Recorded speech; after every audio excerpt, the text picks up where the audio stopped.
artık git.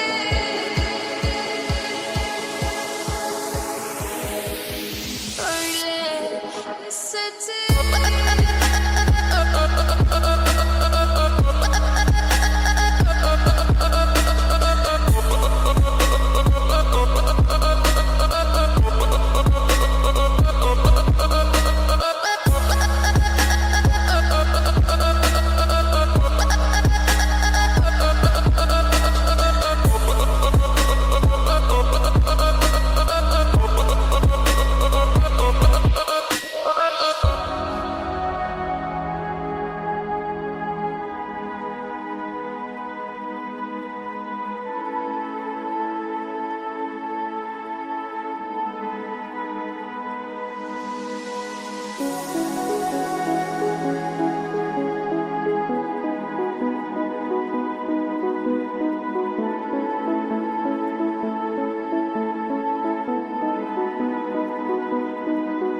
Ben özel değilim ya da öyle bir şey, ama sen varken hep böyle hissettim.